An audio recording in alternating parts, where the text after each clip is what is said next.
KPM. Baik, Assalamualaikum, salam sejahtera, apa khabar semua? Saya Hanif Miswan, selamat kembali bersama dengan kami. Inilah Didik TV KPM dan sedikit istimewa pada hari ini, 12 September 2021. Kebiasaannya kita akan mulakan sesi kedua untuk Mahir pada petang ini, tapi sikit berbeza. Seperti yang kita beritahu tadi, kita akan ada satu sesi sidang media khas istimewa.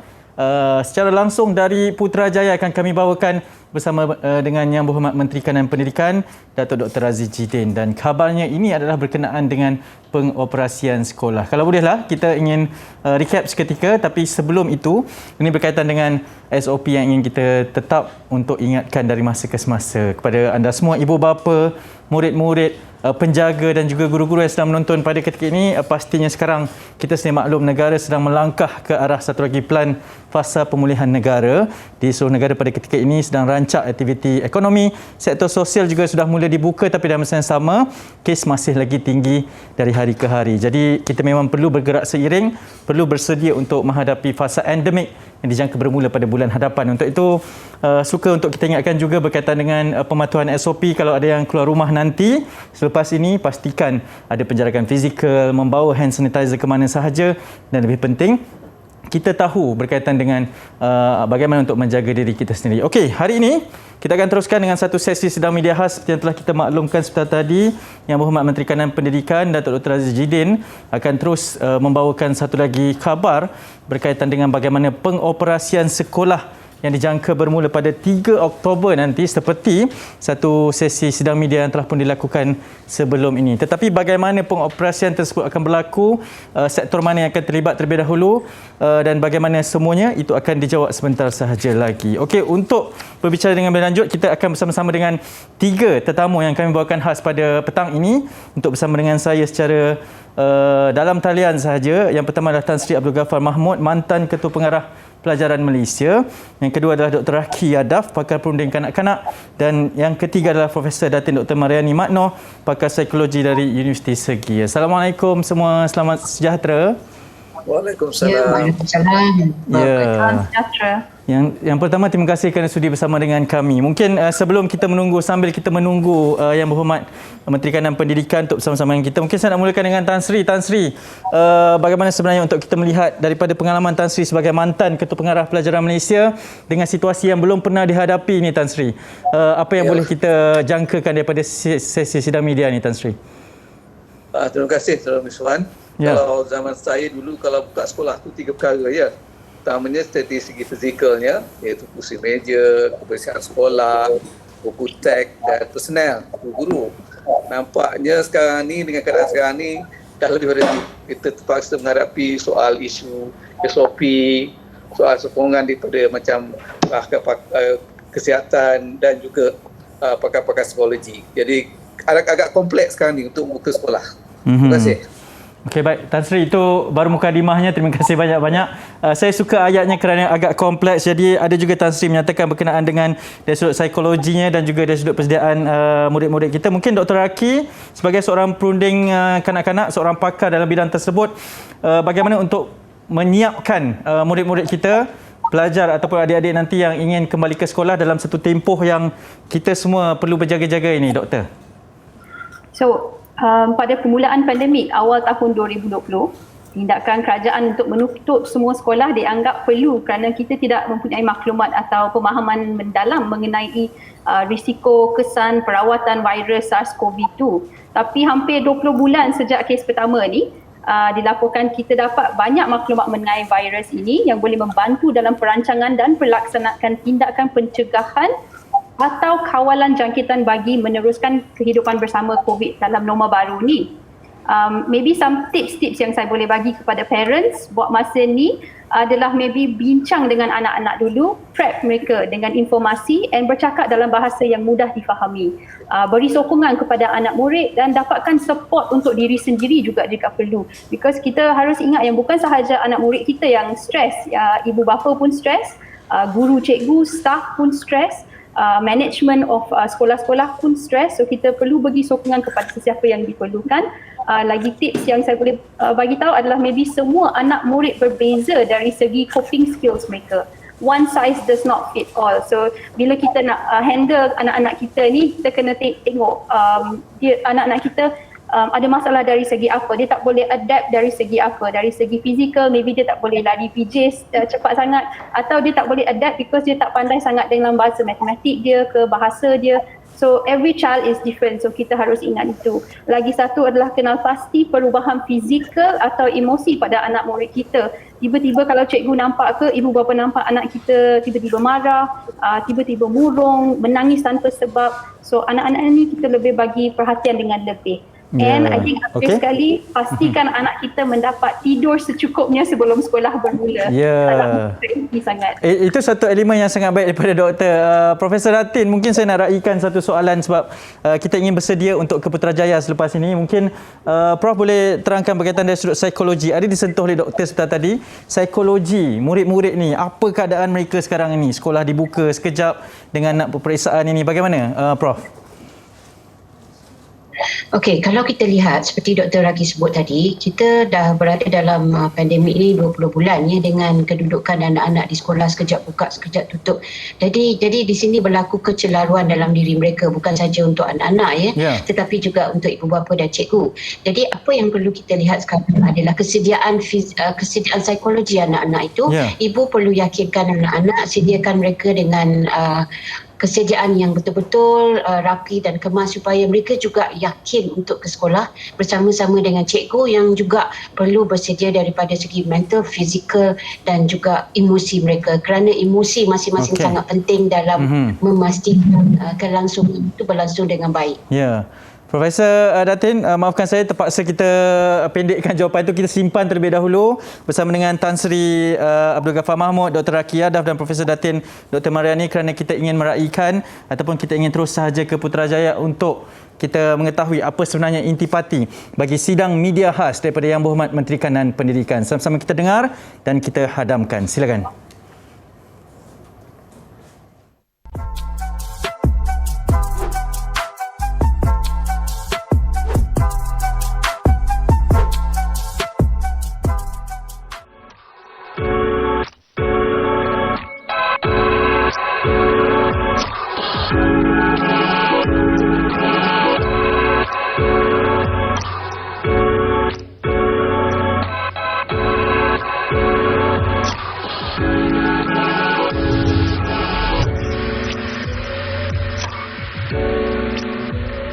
Assalamualaikum warahmatullahi wabarakatuh.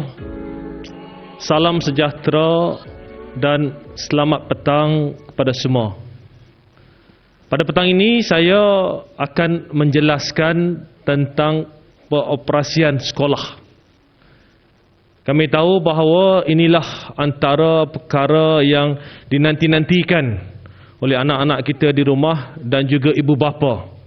Bilakah sekolah akan dibuka semula untuk sesi pengajaran dan pembelajaran secara bersemuka. Saudara-saudari, dalam kami merangka satu kerangka yang menyeluruh berkaitan dengan pengoperasian semula sekolah, antara asas utama yang kami gunakan adalah kerangka pelan pemulihan negara. Dalam kerangka pelan pemulihan negara telah dijelaskan bilakah sektor-sektor tertentu akan dibuka. Dan dalam kerangka ini juga ada nilai-nilai ambang yang dipertimbangkan. Maka kerangka ini dijadikan sebagai asas. Dan jika kita fahami konteks pelan pemulihan negara, kita bergerak daripada satu fasa ke fasa yang berikutnya. Fasa 1 ke fasa 2, 2 ke 3, 3 ke 4. Dan di fasa 4 itu secara umumnya kita kembali kepada kehidupan biasa dalam norma baharu. Maka kerangka ini digunakan oleh kementerian dalam rangka bilakah sekolah akan dibuka untuk pengajaran dan pembelajaran secara bersemuka. Seperti mana yang kita jelaskan sebelum ini, bahawa sekolah akan dibuka semula secara berperingkat mengikut fasa pelan pemulihan negara. Dalam pelan pemulihan negara, saya tunjukkan tadi jelas dalam fasa-fasa tertentu ada komponen tertentu dalam sektor pendidikan yang boleh dibuka dan yang tidak boleh dibuka. Saudara-saudari, dalam kami membuat keputusan tentang kerangka komprehensif pembukaan semula sekolah ini, ianya bukan sekadar dibuat di kementerian. Bukan sekadar kami duduk berbincang sama kami dan menetapkan apakah perancangan pembukaannya. Perancangan pembukaan sekolah ini dibuat dengan penuh teliti, dengan cukup rapi, mendapatkan pandangan daripada semua pihak yang terlibat.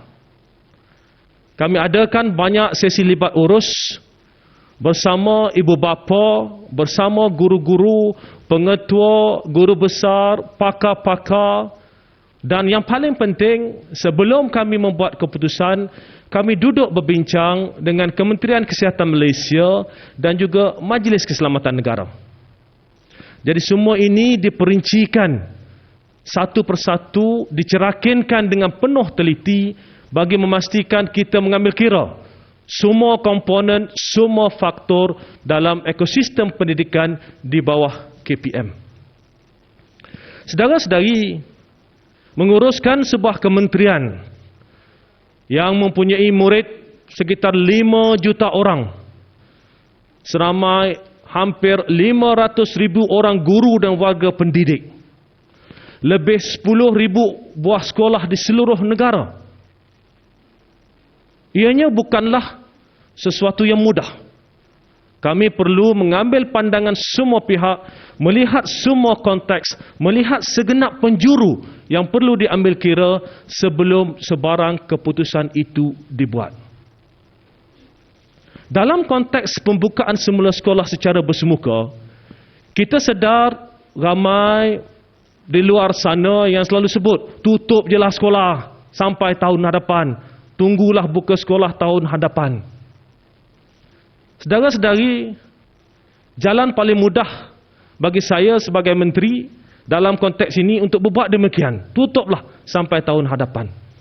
Namun hakikatnya, kita bergerak dalam fasa pemulihan negara di mana kita perlu membawa kehidupan balik kepada asal dalam norma baharu dan tata cara yang perlu dipatuhi.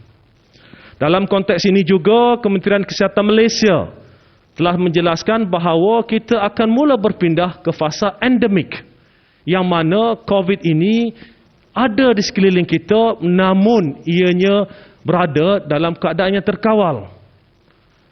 Oleh yang demikian, kita mengambil kira semua pandangan ini.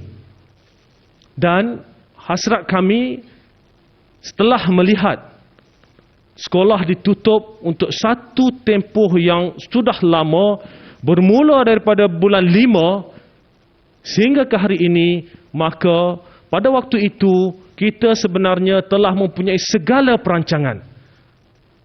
Namun kita ingin melihat apakah keadaan persekitaran, sama ada ianya sesuai untuk kami membuka semula sekolah. Apa yang penting pada hari ini adalah untuk melihat konteks yang lebih luas. Murid seramai 5 juta orang ini datang daripada pelbagai latar belakang. Ada yang tinggal di bandar, ada yang tinggal di luar bandar, ada yang tinggal di pedalaman, ada yang tinggal di pinggir bandar, ada yang mampu, ada yang tidak mampu, ada yang datang daripada sosioekonomi yang berbeza. Oleh yang demikian, mencari titik tengah tentang apakah yang terbaik bukanlah sesuatu yang mudah. Namun kami yakin dengan segala sesi libat urus yang dilaksanakan dan perbincangan yang dilaksanakan, kerangka yang kami akan bentangkan ini adalah kerangka, walaupun tidak sempurna, adalah kerangka yang terbaik dalam konteks pemulihan negara, termasuklah dalam sektor pendidikan. Saudara-saudari, apa yang penting adalah untuk membawa anak-anak ini kembali ke sekolah kerana mereka telah lama renggang daripada sekolah. Kita tidak boleh terus biarkan anak-anak ini terus renggang dengan sistem persekolahan. Maka sebab itu, keputusan dibuat melihat kepada fasa-fasa pelan pemulihan negara. Saudara-saudari, isu utama sewaktu kita buka sekolah pada tahun lepas adalah kehadiran yang ramai. Kita tahu ramai ibu bapa kata SOP dalam sekolah dah cantik. Tapi kat luar sekolah itu masih bersesak-sesak. Kat luar sekolah itu time masa nak datang ke sekolah atau masa nak disuraikan, cukup ramai ibu bapa menunggu anak-anak dan ini menimbulkan kesesakan. Dan ada yang kata tak guna SOP dalam sekolah cantik tapi di luar sana itu keadaannya tidak tersusun. Maka kami bincang.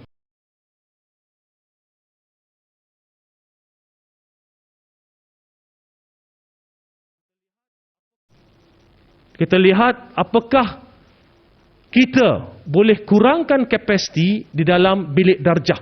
Dan jika boleh, bagaimanakah cara terbaik untuk melaksanakannya?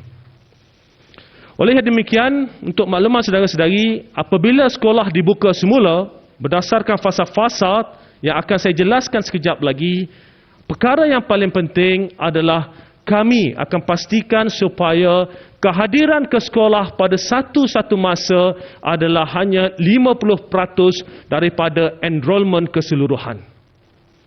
Bagaimanakah kita nak laksanakannya? Kita akan laksanakan penggiliran minggu. Apa makna penggiliran minggu dalam konteks ini? Murid dalam satu kelas akan dibahagikan kepada 2 kumpulan.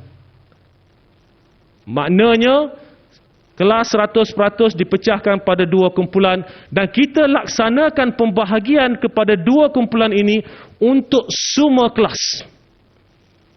Ini bermakna secara keseluruhannya hanya 50% daripada keseluruhan murid akan datang ke sekolah pada satu-satu masa.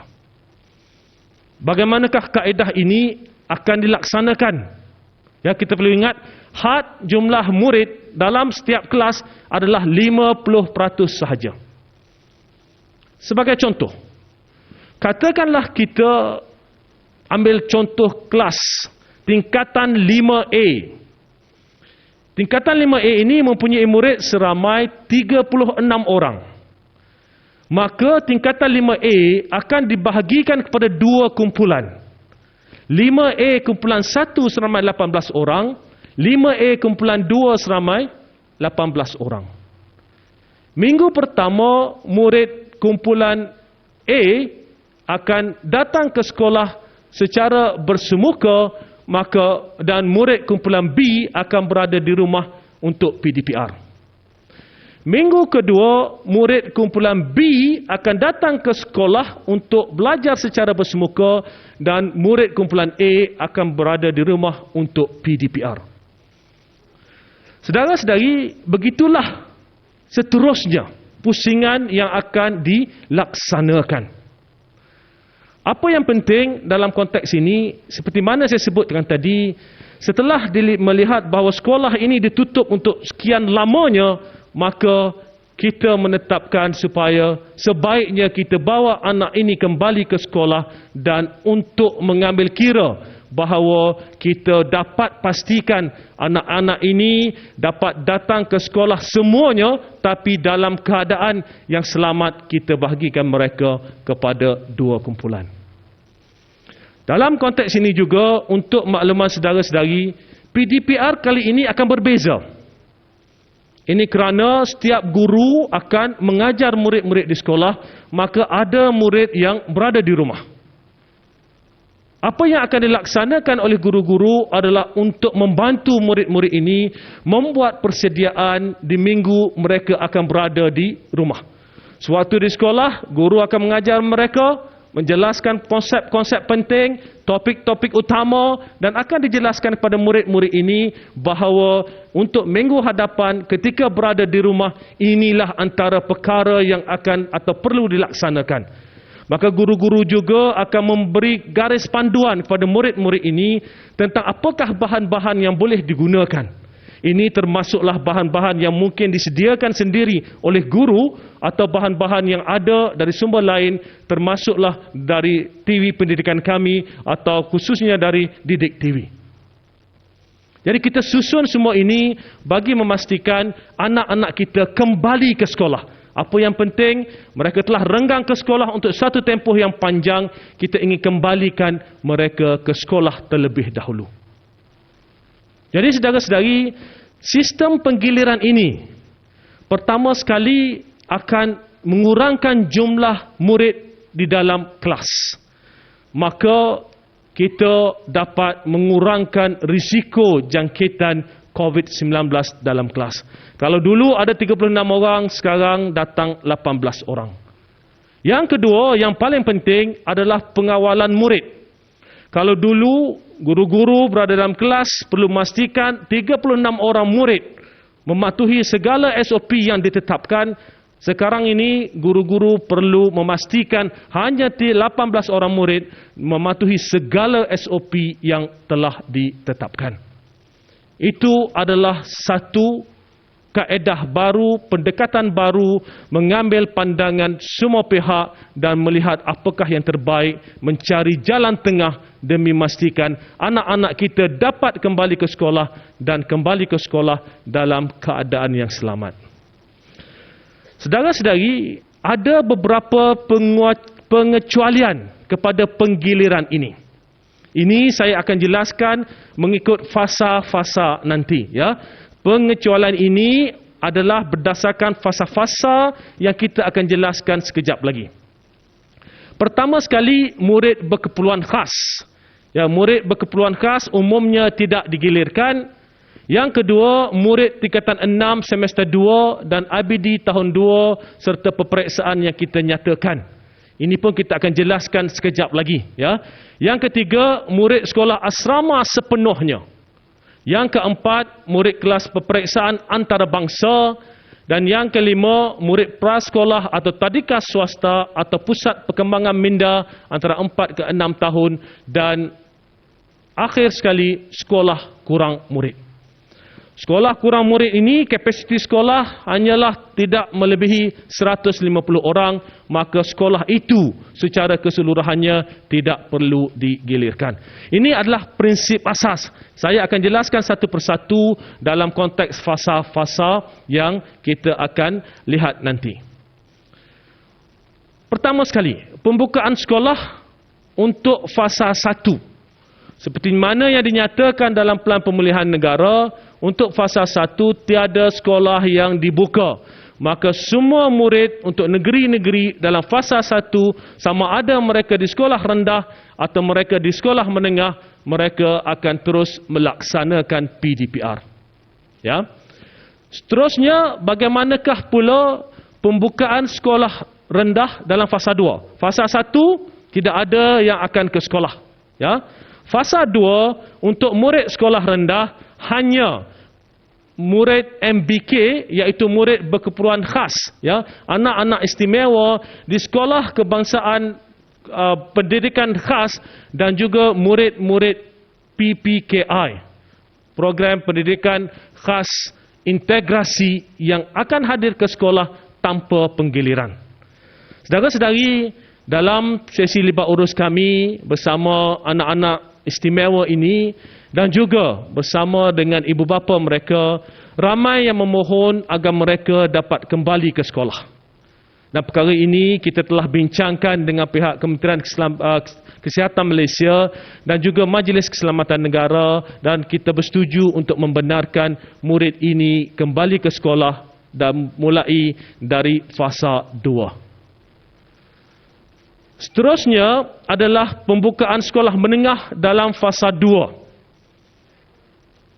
Untuk sekolah menengah dalam fasa 2, selain daripada murid tingkatan 6 semester 2 IBD, murid tingkatan 6 semester 2 IBD tahun 2 dan juga program pra-universiti semester 3 di Sekolah Sukan Malaysia, murid MBK yang disebutkan tadi dan murid kelas peperiksaan antarabangsa yang disebutkan dalam senarai termasuk IGCSE, O-Level, A-Level dan Australia Higher School Certificate dan IBDP ini dibenarkan untuk hadir ke sekolah dalam fasa 2. Mengapa? Murid-murid kelas peperiksaan ini akan menduduki peperiksaan dalam masa yang terdekat. Maka untuk mengurangkan tekanan kepada anak-anak ini yang bakal menduduki peperiksaan, kita benarkan mereka kembali ke sekolah dalam konteks ini tanpa penggiliran. Saya bagi contoh, murid tingkatan 6 semester 2. Mereka akan menduduki peperiksaan STPM semester 2 pada akhir bulan Oktober. Maka kita benarkan mereka kembali ke sekolah tanpa penggiliran dan mematuhi segala SOP yang telah ditetapkan. Seterusnya adalah berkaitan dengan pembukaan sekolah rendah di fasa 3. Ya, tadi pembukaan sekolah rendah fasa 2, pembukaan sekolah menengah fasa 2. Sekarang ini pembukaan sekolah rendah fasa 3. Untuk pembukaan sekolah rendah fasa 3, kalau kita ingat tadi di fasa 2, murid MBK, di SKPK dan juga PPKI hadir ke sekolah, murid prasekolah, kita tambah satu kumpulan yang akan hadir ke sekolah dalam fasa 3 adalah murid prasekolah serta tadika swasta yang hadir tanpa penggiliran. Murid lain masih lagi laksanakan PDPR. Umumnya, fasa 1, fasa 2 sekolah ditutup untuk sekolah rendah. Fasa 1 sekolah ditutup untuk sekolah rendah dan sekolah menengah. Ya. Fasa 2 sekolah rendah kita buka untuk murid MBK dan sekolah menengah kita buka untuk murid kelas peperiksaan yang akan menghadapi peperiksaan dalam masa yang terdekat dan juga murid MBK di sekolah menengah. Itu fasa 2. Masuk fasa 3, murid sekolah rendah masih lagi belum ke sekolah secara keseluruhannya, hanya murid MBK yang saya jelaskan tadi dan murid prasekolah. Atau di sekolah tadika swasta, murid tadika swasta. Murid-murid lain di sekolah rendah masih kekal di rumah melaksanakan PDPR dalam fasa 3. Seterusnya adalah pembukaan sekolah menengah dalam fasa 3. Ya. Yang kuning itu adalah tambahan daripada yang asal. Yang asal kita sebut tadi, pembukaan di fasa 2, siapa yang boleh ke sekolah, 3 kumpulan yang kita sebutkan tadi. Dan selain daripada itu, murid kelas peperiksaan antarabangsa yang lain, yang ini kita nyatakan, boleh lihat dalam senarai itu, hadir secara penggiliran. Murid pra-universiti Sekolah Sukan Malaysia dan murid kelas peperiksaan awam di sekolah asrama sepenuhnya hadir tanpa penggiliran, dan murid kelas peperiksaan awam di sekolah harian atau swasta hadir dengan penggiliran. Apa yang kita boleh lihat dalam konteks ini, umumnya kalau saya boleh ringkaskan bahawa untuk fasa 3 yang hadir ke sekolah bagi sekolah menengah selain daripada murid berkeperluan khas adalah murid kelas peperiksaan. Yang detail tu adalah jenis-jenis peperiksaan yang dibenarkan hadir. Ya. Jadi murid kelas peperiksaan awam, kalau mereka ini adalah murid asrama, maka mereka tak digilirkan. Maknanya, kalau tingkatan 5 masuk ke asrama, kita tak gilir minggu ni datang, minggu depan balik, tak ada. Ya, kita teruskan kekalkan mereka di asrama dengan SOP yang saya akan jelaskan nanti. Iaitu untuk pembukaan sekolah bagi fasa 3. Fasa 3, sekolah menengah, kelas peperiksaan sahaja umumnya. Ya, orang lain tak pergi lagi. Jelas? Seterusnya, pembukaan sekolah rendah dalam fasa 4. Okey, kalau kita lihat pelan pemulihan negara, fasa 4 adalah fasa apabila semua sektor dibuka. Namun, dalam konteks kami, sekolah-sekolah akan dibuka dalam fasa keempat ini masih secara berperingkat. Buka secara berperingkat. Jadi kalau kita lihat dalam fasa 4, murid-murid lain untuk fasa 4 pembukaan sekolah rendah, murid MBK masih hadir seperti biasa tadi kita sebut. murid prasekolah hadir. Yang ingat fasa 3 prasekolah hadir, MBK hadir. Untuk tempoh 3 Oktober hingga 17 Oktober. Ingat kita buka sekolah 3 Oktober ya. Tempoh 2 minggu pertama ini, murid lain di sekolah rendah masih belum hadir ke sekolah. Mereka masih laksanakan PDPR. Okey. Seterusnya kena tengok tarikh ya. Ini 17 Oktober hingga 31 Oktober. Right? Tadi 3 Oktober hingga 17. Murid sekolah rendah dia tak pergi lagi. Yang pergi hanya murid berkeperluan khas dan juga murid prasekolah. Right? Masuk 17 Oktober, maka murid tahap 1 iaitu murid tahun 1, tahun 2 dan tahun 3 akan datang ke sekolah secara penggiliran. Bermula daripada 17 Oktober. Right? Murid tahap 2 iaitu murid tahun 3, tahun 4 dan tahun 4, tahun 5 dan tahun 6 akan masih laksanakan PDPR. Kemudian ini 17 Oktober hingga 31 Oktober. Kemudian 2 minggu berikutnya, maka murid tahap 2 iaitu tahun 4, 5 dan 6 akan mula hadir ke sekolah secara penggiliran. Boleh faham ya? Umumnya negeri fasa 3 sekolah rendah kita bagi murid negeri fasa 4 sekolah rendah, murid MBK akan datang ke sekolah terlebih dahulu dengan murid prasekolah. Kemudian untuk tempoh 2 minggu bermula 3 hingga 17 hari bulan. Lepas 17 murid tahap 1 iaitu murid tahun 1, 2 dan 3 akan hadir.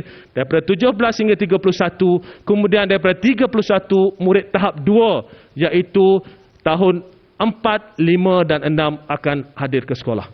Umumnya bermula 31 Oktober semua murid sekolah rendah di negeri fasa 4 akan hadir ke sekolah namun dengan penggiliran. Ya. So ini seperti mana saya sebut tadi merupakan satu proses langkah demi langkah untuk memastikan proses pembukaan sekolah ini berjalan dengan baik, berjalan dengan lancar dan keselamatan anak-anak kita sentiasa diberi keutamaan. Jadi, untuk murid sekolah rendah, kalau kita boleh ringkaskan, buat rumusan apakah konteks kehadiran murid sekolah rendah di negeri fasa keempat, inilah kaedahnya.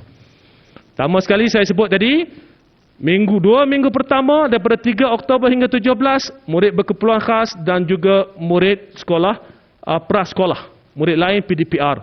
Daripada selepas itu 17 Oktober untuk tempoh 2 minggu murid tahap 1 kita masukkan iaitu tahun 1, 2 dan 3. Selepas itu bermula daripada 31 Oktober ke hadapan kita akan masukkan murid tahap 2, maka sekolah akan berjalan di mana semua murid secara umumnya hadir tetapi melalui kaedah penggiliran. Saya harap ini jelas untuk saudara-saudari fahami. Kemudian ceritanya untuk sekolah menengah. Ini kalau nak lihat amat terperinci ya. Sekolah menengah tadi fasa keempat kita jelaskan siapa yang hadir untuk fasa ketiga tadi. Yang dah hadir fasa ketiga ni dihadirlah dalam fasa keempat ya. Dan dalam fasa keempat ini akan ada pertambahan seperti mana kita buat di dalam konteks sekolah rendah tadi. Oleh yang demikian, jika kita lihat, ya, pertama sekali jika kita lihat 3 Oktober hingga 17 Oktober, dalam konteks ini kehadirannya adalah sama seperti kehadiran dalam fasa 3. Right? Maknanya, kalau negeri itu berada pada fasa 3 ke, dia berada pada fasa 4 ke, kehadirannya adalah sama untuk tempoh 2 minggu ini sebelum kita bawa masuk murid-murid lain ke sekolah. Kita lihat dalam konteks ini, bermula daripada 17 Oktober, maka akan masuk murid kelas peperiksaan awam tingkatan 3 dan 4 di sekolah asrama sepenuhnya dan mereka ini hadir tanpa penggiliran. Kita dah nyatakan apakah yang dimaksudkan dengan sekolah asrama sepenuhnya. Ya. Jadi fasa 3 umumnya kelas peperiksaan saja masuk.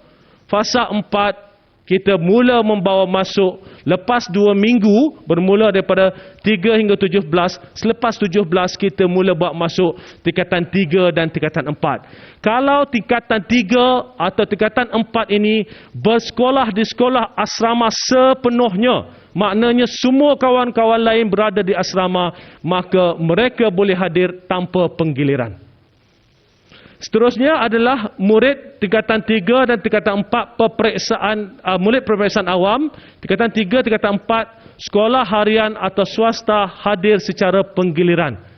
Sekiranya murid itu tidak berada di sekolah asrama, mereka perlu hadir secara penggiliran. Ya. Dan akhir sekali, murid kelas PDP, kelas peralihan tingkatan 1, tingkatan 2 pada 7 hingga 31 Oktober masih lagi melaksanakan PDPR di rumah. Right? Kita buka 3 hari bulan di fasa keempat hingga 17 murid kelas peperiksaan, kemudian 17 sampai 31 kita tambah tingkatan 3 dan tingkatan 4, yang lain masih lagi di rumah, dan seterusnya kita bawa masuk yang selebihnya ke sekolah bermula pada 31 Oktober. Jadi inilah kaedahnya. Maknanya murid tingkatan 1 dan tingkatan 2 akan mula masuk mulai 31 Oktober sehinggalah akhir tahun ini ataupun pada 10 Disember 2021.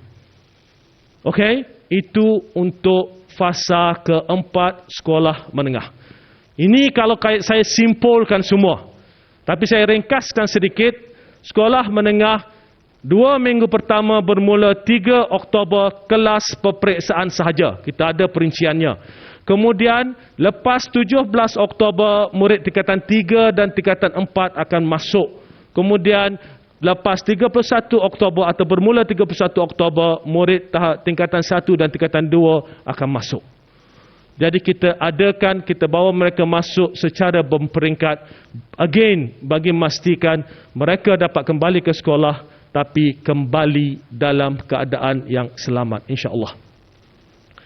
Seterusnya,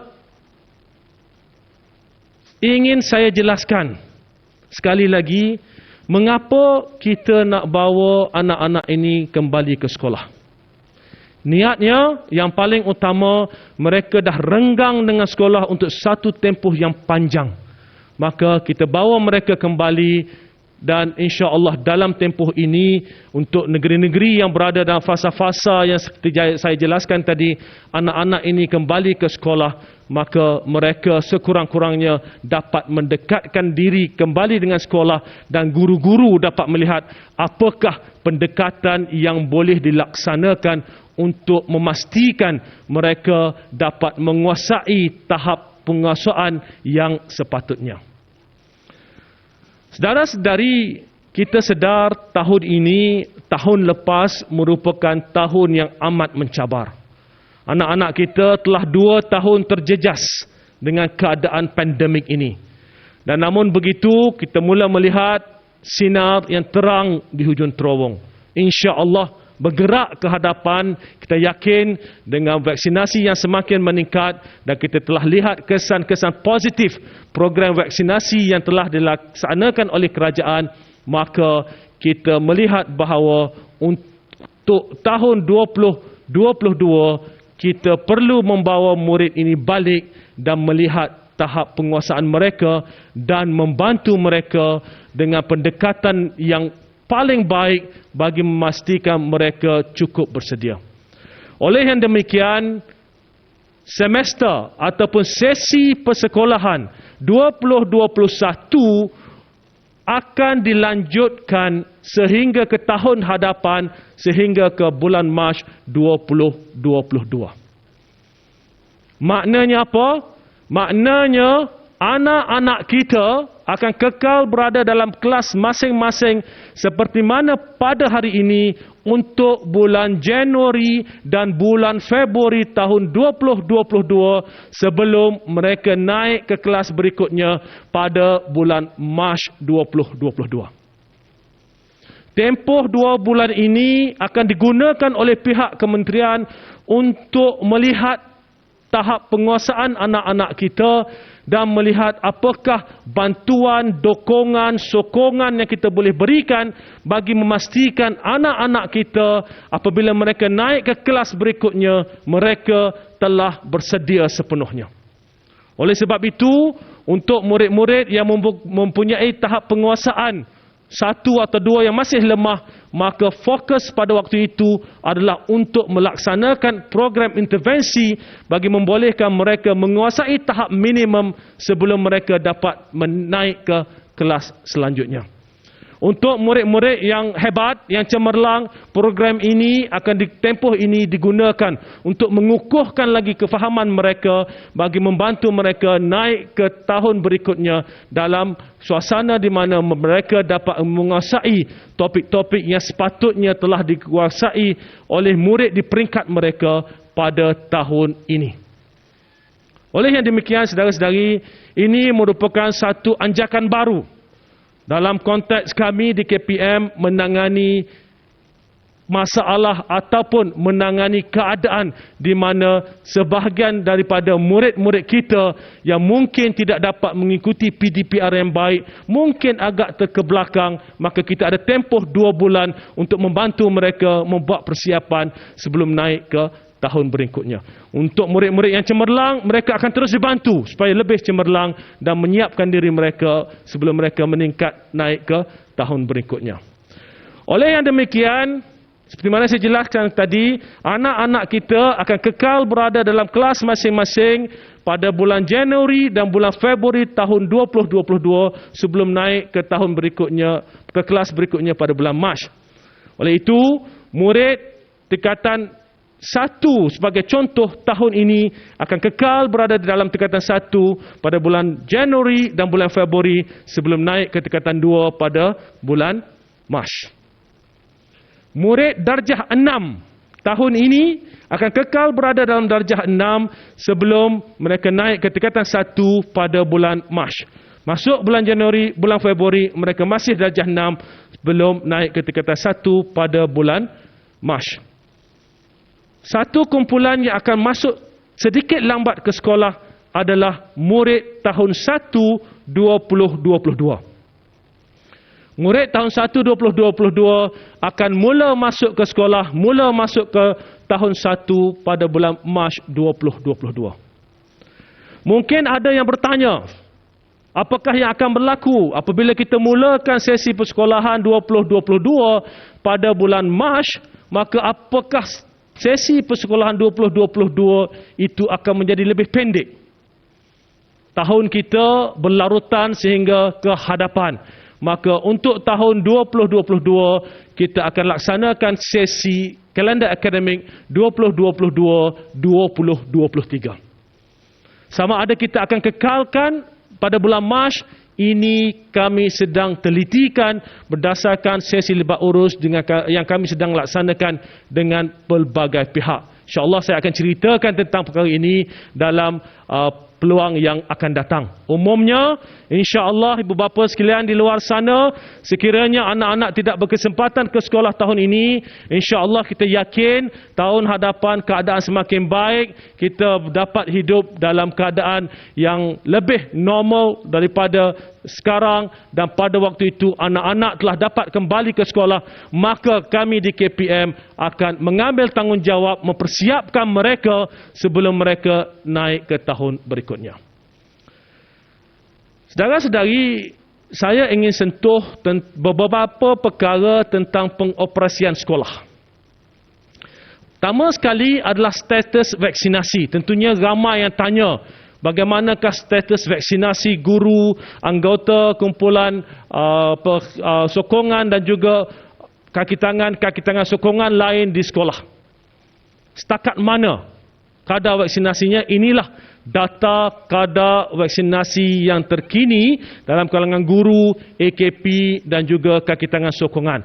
PPS ini adalah khidmat sokongan, ya. Dalam konteks sokongan ini, dalam konteks PPS, kita ada kaki tangan kebersihan, kita ada kaki tangan keselamatan, dan kita ada juga kaki tangan dewan makan ataupun kantin sekolah. Apa yang kita tekankan bahawa dalam semua keadaan, semua mereka yang berada di sekolah pada satu-satu masa dalam ketiga-tiga kumpulan ini, mereka mesti telah divaksinkan. Dan kita telah keluarkan arahan kepada pengusaha-pengusaha, khususnya dalam konteks kebersihan, keselamatan dan juga kantin atau dewan makan, untuk memastikan semua pekerja mereka yang ingin atau yang akan berkhidmat dalam sekolah mestilah divaksinkan. Untuk guru-guru, saya dah jelaskan, guru-guru yang tidak divaksinkan tidak dibenar mengajar secara bersemuka dalam kelas, namun kita akan berikan tugasan untuk guru-guru ini, dan pada masa yang sama untuk guru-guru yang tidak ingin divaksinkan ini, kita kena ingat ada dua kumpulan. Yang pertama, memang masih belum terima vaksin atas sebab kesihatan yang dinasihatkan oleh doktor, dan satu lagi adalah mereka yang memilih untuk tidak divaksinkan. Dan tindakan untuk mereka ini, kita sedang berbincang dengan pihak Jabatan Perkhidmatan Awam untuk melihat apakah tindakan yang selanjutnya. Buat masa ini, kita pastikan guru-guru ini tidak akan mengajar secara bersemuka di dalam kelas. Apa yang kami ingin tekankan di sini bahawa apabila kita buka sekolah kelak, keseluruhan ekosistem di kalangan anak-anak kita ini pada umumnya telah divaksinkan. Untuk pemandu bas sekolah, untuk makluman saudara-saudari, pihak Kementerian Pendidikan telah mendapatkan senarai pengusaha bas sekolah daripada pihak Kementerian Pengangkutan menggunakan senarai itu dan duduk berbincang dengan CITF supaya pemandu bas sekolah dalam senarai kita divaksinkan. Namun begitu, ibu bapa perlu memberi perhatian dalam konteks mungkin pemandu yang membawa anak-anak mereka itu tidak berada dalam senarai yang diberikan pada pihak kami. Maka kami pohon pada ibu bapa untuk membuat pilihan dan tindakan yang sewajarnya. Saudara-saudari, yang kedua, ekosistem dalam sekolah ini telah divaksinkan. Yang kedua, kita pastikan bahawa jumlah murid dalam sekolah itu lebih sedikit, jauh lebih sedikit daripada sebelum ini, dan jumlah murid dalam kelas itu hanyalah separuh. Maknanya kedudukan mereka akan lebih jauh daripada biasa, dan insya-Allah dalam keadaan ini ianya merupakan satu usaha kami bagi memastikan risiko jangkitan itu dapat dikurangkan.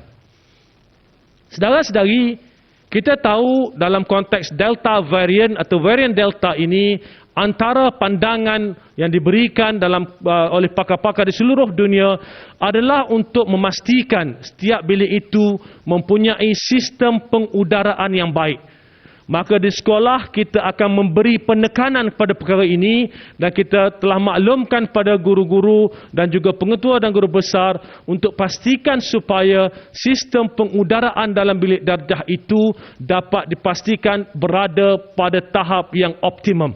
Maknanya kalau ada langsir-langsir yang menghalang pengudaraan dalam bilik darjah itu, kita boleh simpan dahulu langsir tersebut untuk satu tempoh sebelum kita boleh lihat apakah langkah yang selanjutnya. Jadi dalam konteks pengudaraan, kita ingin pastikan bahawa aliran udara dalam kelas itu berlangsung dengan baik untuk mengurangkan risiko jangkitan. Begitu juga penggunaan kipas di dalam kelas. Ini digalakkan sebagai sebahagian daripada usaha untuk memastikan pengaliran udara yang lebih baik. Saudara-saudari, sebelum ini pemakaian pelitup muka di sekolah tidak diwajibkan.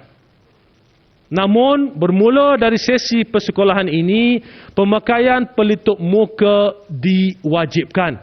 Kalau nak pakai pelitup muka berganda, itu digalakkan. Umumnya pemakaian pelitup muka itu diwajibkan. Untuk murid-murid dari keluarga atau latar belakang sosioekonomi yang rendah, murid-murid miskin, kita akan ikhtiarkan untuk kita bekalkan sedikit pelitup muka untuk mereka di sekolah. Maka kita akan bekalkan pelitup muka pada guru-guru di sekolah untuk melihat apakah murid-murid ini memerlukan bantuan, dan guru-guru akan memberikan pelitup muka untuk murid-murid yang memerlukan. InsyaAllah kita akan laksanakan usaha ini bagi membolehkan kita membantu anak-anak kita dari kumpulan yang memerlukan, yang ingin datang ke sekolah tapi mungkin tidak mampu untuk menyediakan pelitup muka. Seterusnya, waktu rehat. Seperti mana sebelum ini, waktu rehat murid makan di dalam kelas di bawah pengawasan guru mereka. Namun begitu, untuk kelas yang menggunakan penghawa dingin, kelas yang pakai aircon ini, mereka perlu makan di luar di bawah pengawasan guru. Ya, umumnya kita kekalkan SOP sedia ada untuk murid makan dalam kelas waktu rehat di bawah pengawasan guru. Ada dua perbincangan tentang perkara ini. Ada yang kata sebaiknya makan di luar. Ya, betul, umumnya kita bersetuju makan di luar itu lebih baik kerana pengudaraannya lebih baik. Namun begitu, satu cabaran yang kita hadapi dalam konteks membenarkan untuk murid makan di luar kelas adalah pengawalan murid-murid ini. Sebab itu, di dalam kelas apabila mereka berada di meja, lebih mudah untuk kita kawal murid ini berbanding jika mereka dibenar makan di luar kelas. Oleh yang demikian, mengambil kira pengudaraan yang baik di dalam kelas, kita pada waktu ini menetapkan setelah berbincang dengan Kementerian Kesihatan bahawa murid boleh terus kekal makan dalam kelas kecuali kelas yang menggunakan penghawa dingin. Saudara-saudari, aktiviti sukan dan kurikulum buat masa ini aktiviti kurikulum masih belum dibenarkan. Namun begitu, untuk kelas pendidikan jasmani dan pendidikan kesihatan, kita boleh benarkan dengan syarat murid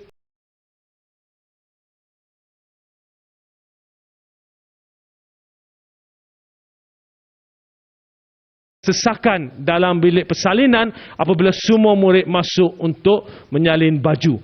Maka kalau murid murid akan diminta untuk memakai pakaian sukan pada hari PJPK bagi memastikan tidak ada berlaku kesesakan di dalam bilik persalinan.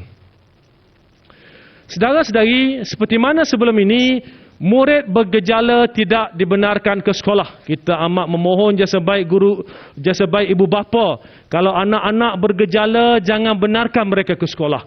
Ya, biarkan mereka berada di rumah. Namun begitu, sekiranya sewaktu pagi hadir ke sekolah, murid tidak bergejala. Namun waktu di sekolah, mungkin waktu rehat, nampaknya murid ini menunjukkan gejala tertentu, maka di sekolah kita akan sediakan saliva test kit, ya, tes menggunakan air liur ini untuk guru menempatkan murid ini di bilik isolasi dan murid ini akan melaksanakan tes tersebut. Sekurang-kurangnya kita dapat asingkan murid ini lebih awal daripada kelompok murid lain. Jadi itu merupakan sebahagian daripada usaha untuk memastikan supaya yang bergejala tidak datang ke sekolah, yang menunjukkan gejala di sekolah itu kita tangani lebih awal. Seterusnya, untuk murid asrama. Ini saya nak jelaskan tadi. Kita kata murid asrama masuk, kita tidak gilirkan mereka. Kerana apa? Kita ingin wujudkan asrama ini sebagai satu gelembung selamat, safe bubble untuk anak-anak kita. Untuk memastikan asrama ini adalah satu safe bubble, apa yang kita perlu laksanakan adalah untuk melaksanakan saliva test kit atau ujian air liur ini 3 kali. Pertama sekali, sebelum mereka masuk ke asrama, mereka akan diminta untuk melaksanakan tes COVID-19 menggunakan test kit. Yang kedua, pada hari ke-6 mereka akan dites sekali lagi, dan pada hari ke-14 mereka akan dites sekali lagi. Kita harap dengan pendekatan ini, maka asrama itu sendiri menjadi gelembung selamat untuk anak-anak kita terus berada di sekolah. Begitu juga dengan pengudaraan. Setiap komponen, setiap bilik di sekolah asrama ini, kita ingin pastikan bahawa pengudaraan itu berada pada tahap yang optimum. Saudara-saudari, kita sedar, bila kita buka sekolah, ada ibu bapa yang mungkin melihat baju anak-anak mereka dah ketat. Dah lama berada di rumah, dah ketat, baju dah ketat, seluar mungkin dah tak boleh nak zip. Maka oleh yang demikian, kita kata, murid dibenarkan memakai pakaian yang sesuai dan kemas serta sopan sekiranya pakaian seragam yang ada tidak lagi sesuai untuk dipakai. Kerana apa? Kerana semangat kita adalah untuk membawa mereka kembali ke sekolah.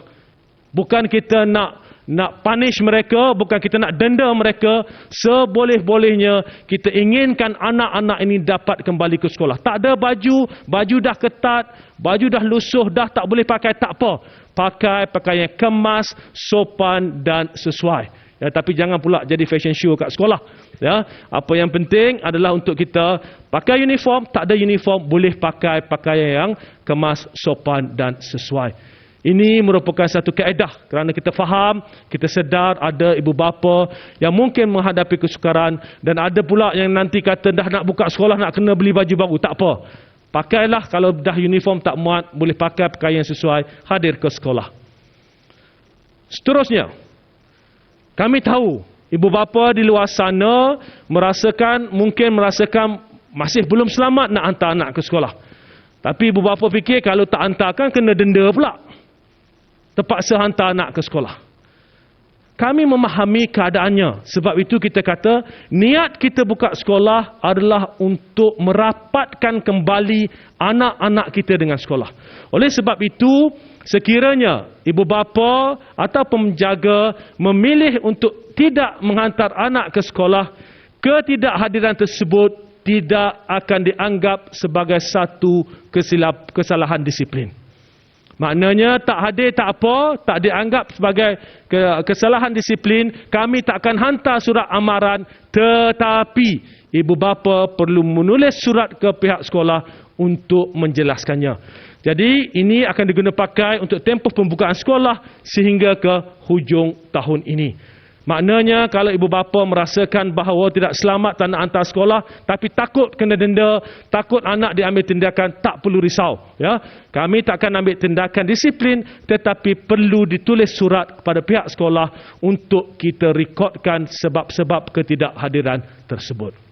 Saya rasa ini merupakan satu keseimbangan yang kita gunakan bagi memastikan kita cuba membawa anak-anak ke sekolah pada masa yang sama mengambil kira kerisauan ibu bapa dalam konteks penghantaran anak mereka ke sekolah.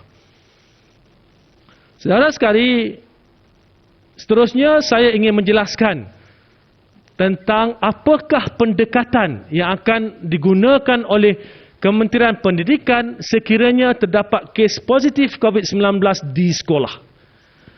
Perkara ini saya jelaskan betul-betul ya. Perkara ini kami telah duduk berbincang panjang lebar dengan pihak Kementerian Kesihatan Malaysia. Maka ketetapan yang dibuat oleh pihak Kementerian Kesihatan Malaysia adalah jika berlaku kes positif di sekolah, maka Pusat Kesihatan Daerah PKD akan membuat penilaian risiko dalam menentukan apakah tindakan selanjutnya. Maknanya, berlaku kes positif sahaja, pihak sekolah akan laporkan kepada PKD dan mereka akan masukkan dalam sistem aplikasi data COVID-19 yang dibangunkan oleh kementerian, dan pihak PKD akan menetapkan, akan membuat ketetapan apakah tindakan yang seterusnya. Jadi ini saya amat mohon jasa baik ibu bapa bahawa memahami dalam konteks ini kami di KPM akan bekerjasama rapat dengan PKD dan apa sahaja nasihat yang diberikan oleh PKD kita akan laksanakan dan kita akan maklumkan kepada ibu bapa. Saudara-saudari, seterusnya saya ingin menjelaskan pembukaan komponen-komponen lain dalam ataupun institusi-institusi lain di bawah Kementerian Pendidikan Malaysia. Pertama sekali dalam konteks pembukaan college vocational. Pembukaan college vocational ini dalam fasa 2, fasa 3 dan fasa 4 kita laksanakan seperti mana yang ditunjukkan. Apa yang kita ingin jelaskan di sini bahawa dalam konteks college vocational kita susun murid-murid yang bakal menduduki peperiksaan kohort mereka untuk masuk ke college. Selesai peperiksaan, kita bawa mereka keluar, kita akan bawa masuk kelompok yang lain atau kohort yang lain yang bakal menduduki peperiksaan bagi memastikan bahawa keadaan di dalam college itu selamat dan pada masa yang sama anak-anak kita dapat membuat persediaan sebelum mereka menduduki peperiksaan. Jadi detailnya di sini kita boleh lihat macam mana satu kumpulan masuk, kita keluarkan, kita masukkan kumpulan lain, maknanya proses ini berterusan. Dan inilah pendekatan untuk college vocational seluruh negara. Seterusnya adalah berkaitan dengan IPG, Institut Pendidikan Guru. Untuk IPG bagi fasa 1 dan fasa 2, untuk IPG di seluruh negara yang berada pada fasa di negeri fasa 1 dan fasa 2, maka semua pelajar IPG di negeri fasa 1 dan fasa 2 akan melaksanakan PDPR. Seterusnya, untuk murid IPG, pelajar IPG di fasa 3 dan fasa keempat.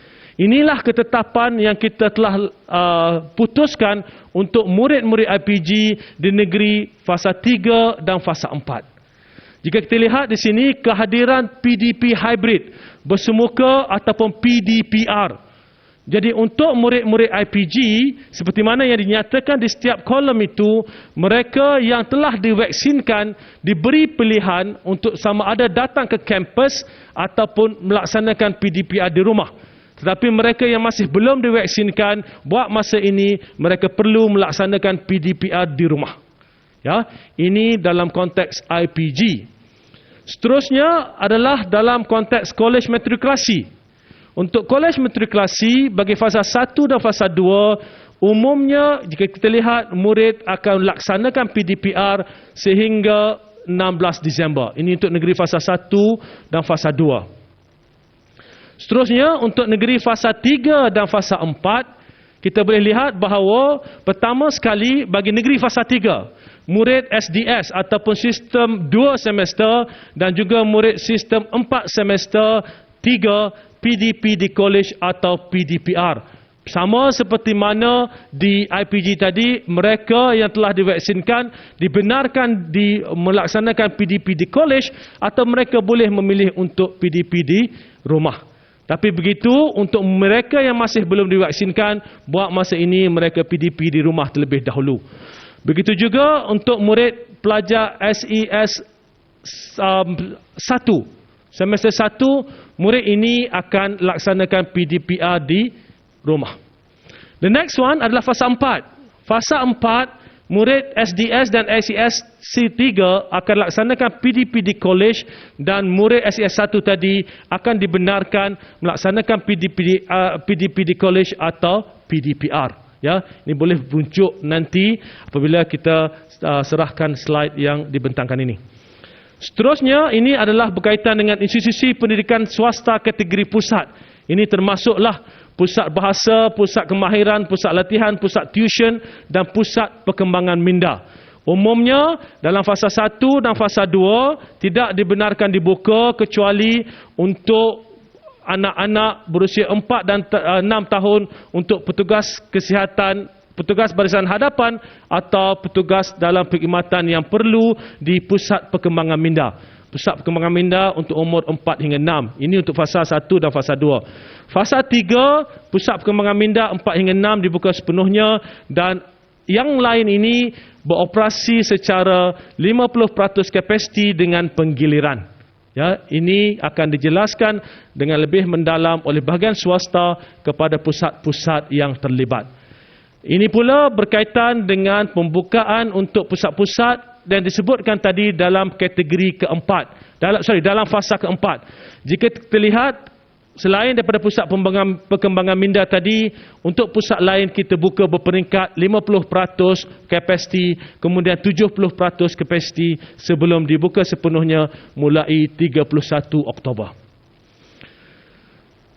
Okey, untuk kawasan yang dijadikan sebagai travel bubble, negeri atau kawasan atau pulau yang dijadikan travel bubble ini bermaknanya apa? Keseluruhan sistem ekonomi di dalam travel bubble itu telah bergerak sepenuhnya. Maka mengambil kira keadaan tersebut, negeri ataupun kawasan yang dikira sebagai travel bubble ini dalam konteks pembukaan semula sekolah akan mengikuti pembukaan berdasarkan fasa 4. Ya, sebab semua sektor lain dah dibuka dalam travel bubble ini, maka sekolah akan dibuka mengikut ketetapan untuk fasa 4. Sebagai contoh, apabila Langkawi melaksanakan travel bubble, maka dalam konteks itu sekolah-sekolah di Langkawi akan mengikut proses pembukaannya berdasarkan negeri di fasa 4. Okey. Apa yang nak dilaksanakan sekiranya negeri itu pada waktu ini sebagai contoh berada pada fasa 3. Kemudian dalam tempoh seminggu akan datang atau 2 minggu akan datang atau 3 minggu akan datang berpindah ke fasa 4 sebagai contoh. Sekarang ada negeri tersebut di fasa 3 berpindah ke fasa 4. Macam mana nak buka sekolah? Maka kita berikan tempoh 2 minggu dari tarikh perpindahan negeri tersebut daripada setiap fasa ke fasa yang lain, 2 minggu dari tarikh tersebut. Selepas itu mereka boleh membuka sekolah mengikut ketetapan dalam fasa tersebut. Ya, kalau diumumkan katakanlah sebuah negeri A masuk fasa ketiga hari ini, maka lepas 2 minggu daripada hari ini sekolah di negeri tersebut boleh mengikut ketetapan fasa 3. Ya, itu bagi membolehkan ruang untuk pihak sekolah membuat persediaan bagi memastikan segalanya telah siap sebelum mereka membuka semula sekolah. Saya rasa itu sahaja, sejam exactly saya buka kepada soalan. Silakan.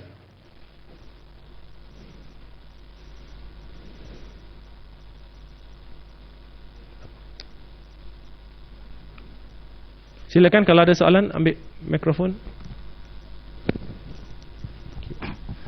Assalamualaikum Datuk. Assalamualaikum. Firdaus Aziz Syawadi.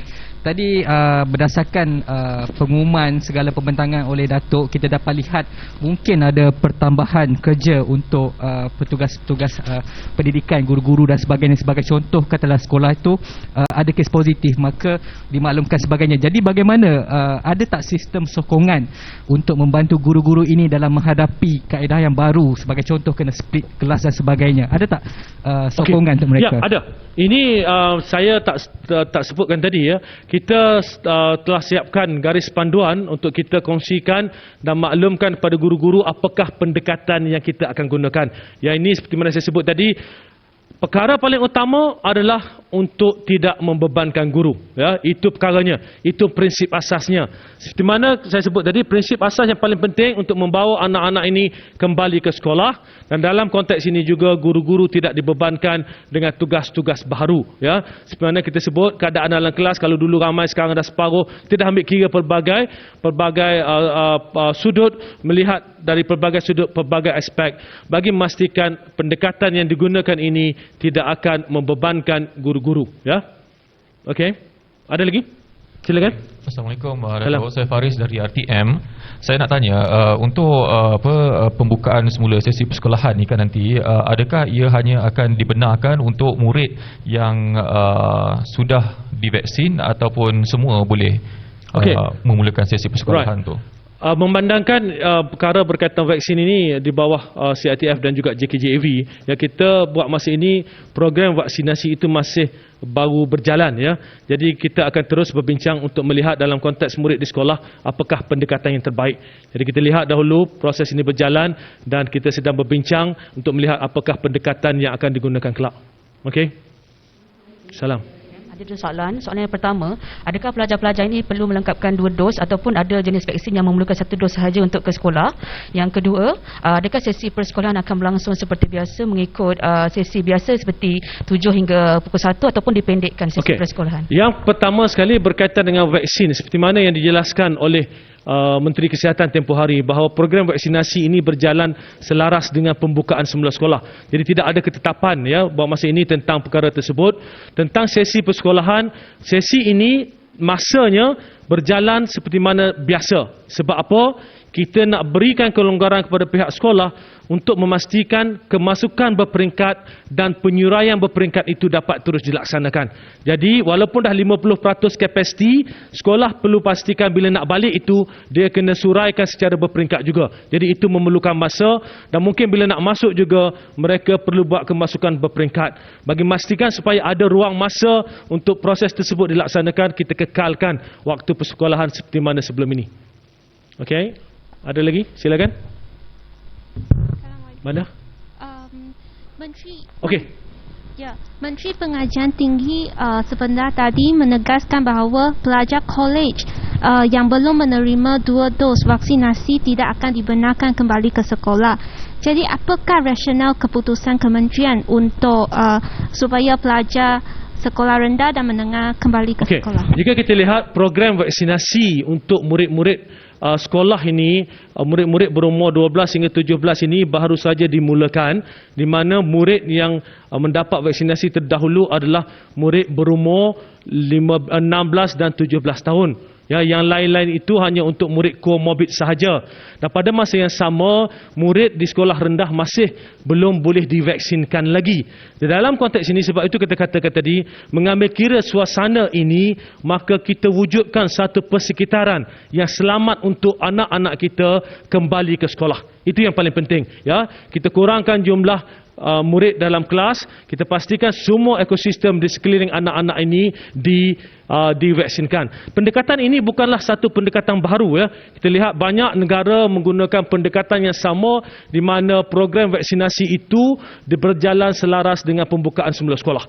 Jadi kita ambil kira apakah yang terbaik untuk anak-anak kita dalam konteks pada masa yang sama memastikan bahawa kehadiran mereka ke sekolah ini telah diberi penekanan, kita telah beri penekanan kepada aspek keselamatan. Itu paling penting.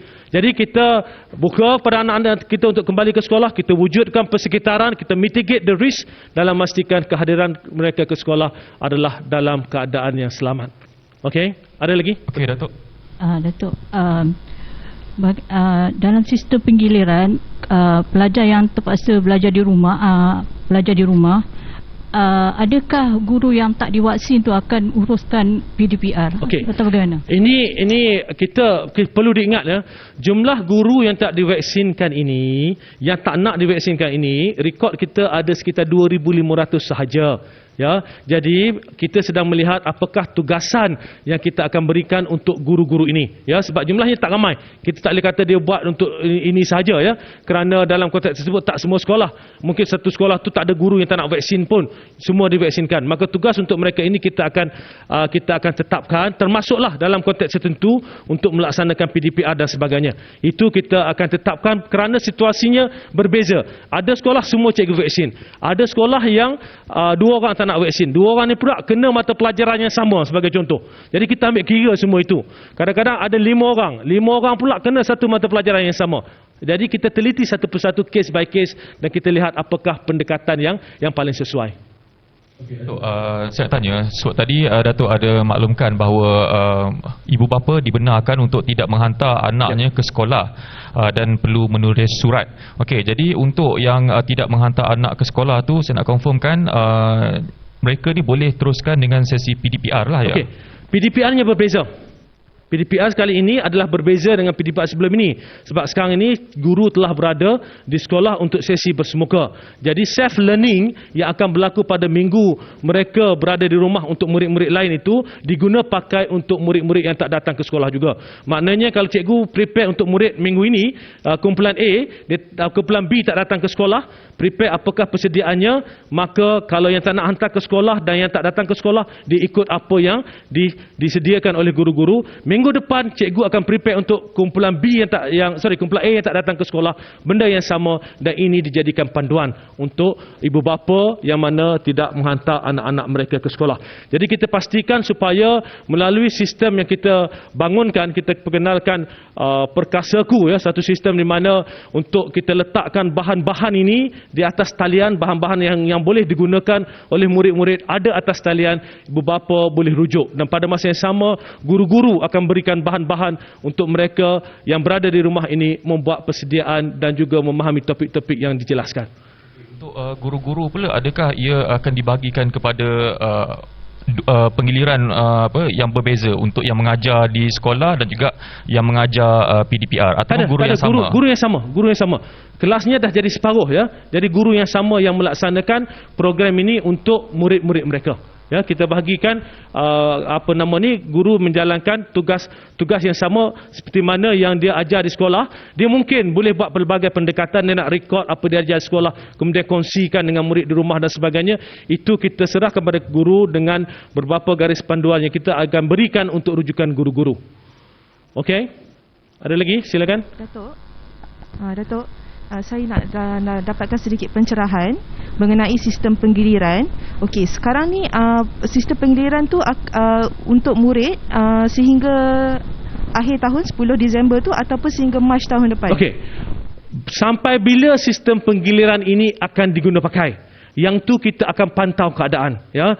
Pertama sekali kita nak buka sekolah. Untuk membawa anak ini kembali ke sekolah. Itu prinsip asas dia. Kedua, kita ingin pastikan bahawa keadaan lebih selamat. Dulu isunya kesesakan, ramai sangat di luar sekolah, dalam kelas dan sebagainya.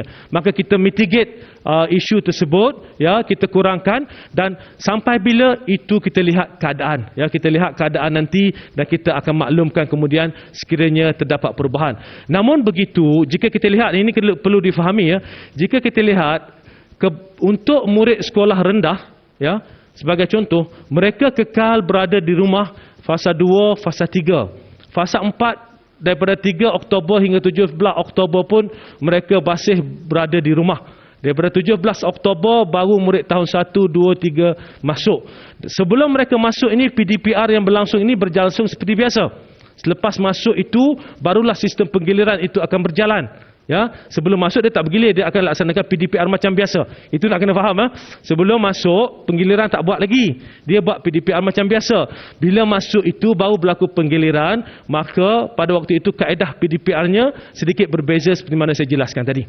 Jadi ada ruang untuk anak-anak ini, khususnya anak-anak di sekolah rendah, ibu bapa mungkin risau, atau anak-anak di sekolah menengah tingkatan 1, 2, 3 dan 4 ini ada kaedah, ada ruang, mereka teruskan PDPR sehingga penggiliran itu berlaku.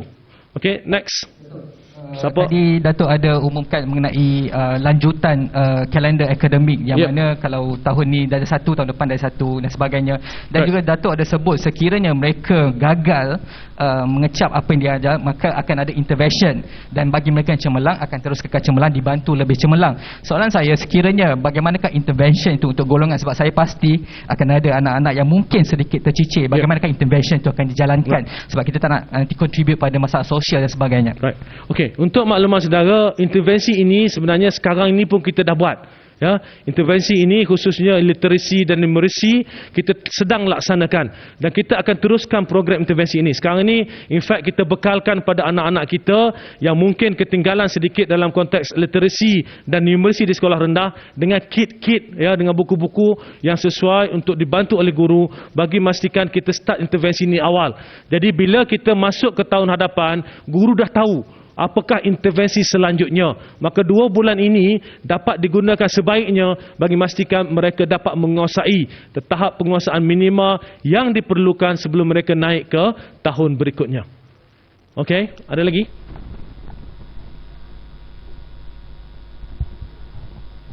Salam YB. Ada pihak yang mencadangkan supaya kementerian decentralized power atau memberi kuasa kepada pihak sekolah ataupun jabatan pendidikan untuk merancang dan menguruskan pembukaan sekolah. Jadi apakah pandangan kementerian? Perkara ini kita banyak pandangan yang kita terima, ya. Namun begitu, jika saudara-saudari lihat, kita ada lebih 10,000 buah sekolah di seluruh negara. Even without decentralization pun pelbagai pelbagai pencanggahan berlaku. Sekolah ini kadang-kadang begini, sekolah ini kadang-kadang begini. Maka kita cuba dalam konteks ini untuk memastikan bahawa keadaan itu lebih tersusun, ya. Maka buat masa ini kita ikut ketetapan yang kita telah laksanakan, ya. Buat masa ini melihat pada sistem yang ada dan melihat dalam keadaan krisis ini, maka kita membuat keputusan kita kekalkan apa yang ada bagi memastikan supaya tidak berlaku terlalu banyak pencanggahan. Nanti sekolah sebelah ni buat macam ni, sekolah sebelah ni buat macam ni, ibu bapa sekolah ni pula berhubung dengan kami, ibu bapa sekolah sebelah sana, dia akan jadi perasaan pelbagai di kalangan masyarakat secara keseluruhannya dalam konteks pengurusan sekolah. Dan untuk kami juga, kami dalam konteks krisis ini perlu lebih tersusun, ya, tersusun bagi memastikan setiap langkah itu mengambil kira pelbagai faktor sebelum kita ambil sesuatu tindakan. Okey? Ada lagi? Tak ada? Any more question? Tak ada? Sure. Kalau tak ada soalan, sekian. Saya ucapkan jutaan terima kasih kepada semua. Dan apa yang penting, ya, kami di KPM sebenarnya cuba mencari pendekatan yang terbaik. Kita dah ada banyak perancangan yang kita laksanakan, yang kita telah rangkakan. Cuma kita ingin melihat apakah pendekatan paling sesuai, mengambil kira situasi semasa, dan selepas melakukan sesi libat urus yang mendalam dengan pelbagai pihak dan mengambil kira situasi semasa, itulah ketetapan yang kita telah buat. Saya tahu bahawa ianya bukanlah sempurna, as I said before. Namun dalam konteks ini, kita perlu pastikan bahawa anak-anak kita tidak terus renggang ke sekolah. Jadi saya mohon ibu bapa di luar sana terus beri kepercayaan kepada kami. We are doing our best. Ya, kita cubakan yang terbaik bagi memastikan anak-anak pewaris negara akan mendapat pendidikan yang terbaik dalam situasi yang amat sukar ini. Sekian, Assalamualaikum warahmatullahi wabarakatuh.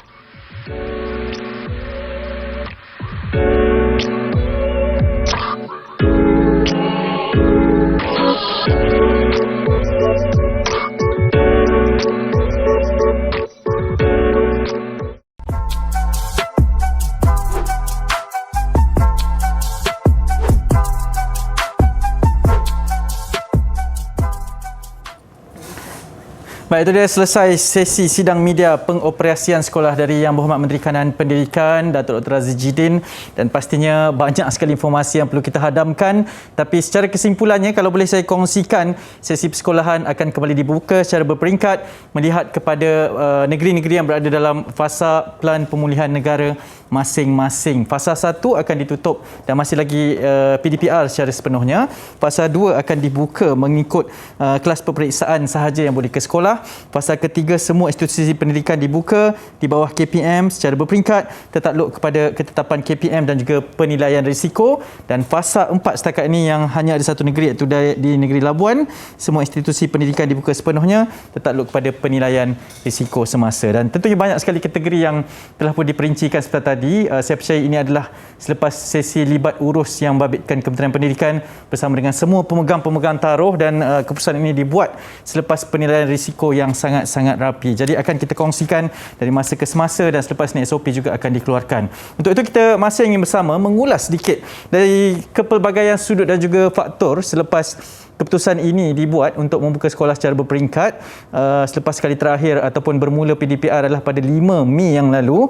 Kita masih bersama dengan tetamu yang masih setia bersama dengan kami untuk terus mengupas keputusan ini di DIDIK TV, iaitu Tan Sri Abdul Ghaffar Mahmud, mantan Ketua Pengarah Pelajaran Malaysia, masih bersama dengan kami. Dr. Aki Adaf, pakar perunding kanak-kanak juga di sini, dan juga Profesor Datin Dr. Madani Makno turut bersama dengan kami. Terima kasih ketiga-tiganya kerana kekal setia bersama dengan kami pada petang ini. Tan Sri, saya ingin mulakan sekali lagi bersama dengan Tan Sri. Tan Sri, ini keputusan yang dibuat selepas membabitkan pelbagai perbincangan dan juga libat urus bersama dengan semua pemegang taruh. Tan Sri selaku mantan orang kuat di Kementerian Pendidikan ini, melihat kepada mengapa keputusan ini perlu dilakukan, apa pentingnya untuk sesi pembelajaran secara bersemuka ini dengan peperiksaan-peperiksaan yang akan mendatang ini, Tan Sri?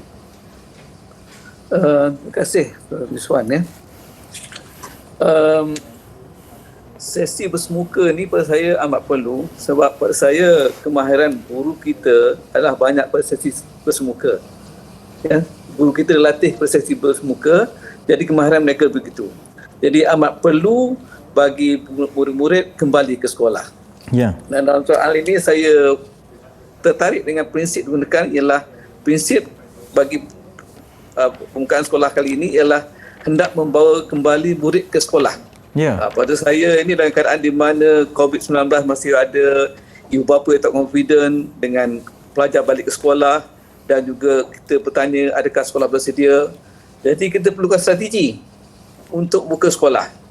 Jadi setelah mendengar taklimat daripada YB tadi, saya cakap tahniahlah kepada Kementerian Pendidikan. Pada saya, strategi itu telah dirancang begitu teliti sekali pada saya, dan kaedah yang digunakan pun saya sangat bersetuju, iaitu kaedah hybrid. Bersemuka pun ada dan juga PDPR pun ada. Walaupun saya rasa apa yang dibuat oleh kementerian ini adalah amat konservatif, kerana pada saya ini pun perlu, sebab kita amat berhati-hati sebab COVID kita masih lagi tinggi dan semalam pun masih 21,000 lagi. Betul. Jadi perkataan konservatif itu amat perlu bagi menjamin keselamatan anak-anak kita bersekolah. Jadi saya rasa keadaan ini saya ucapkan sekali lagi satu perkara yang telah disusun oleh kementerian amatlah bertepatan, dan saya percaya ada bukanlah 100% sempurna, tetapi pada pandangan saya setakat ini ialah yang terbaik lah. Itu pandangan saya. Baik, Tan Sri, terima kasih banyak. Izinkan saya bersama dengan Profesor Datin Dr. Mariani terlebih dahulu. Prof, saya suka untuk mengajukan soalan ini. Seperti yang diperkatakan, sangat penting untuk keberadaan di sekolah, untuk berjumpa dengan rakan-rakan, berjumpa dengan pendidik, guru, itu juga sangat penting dari sudut psikologi murid-murid kita ini, Prof. Adakah ini masa yang sangat tepat, sesuai untuk kita kembali membuka sekolah ini dari sudut psikologi anak-anak kita yang dah lama terkurung di rumah ini, Prof?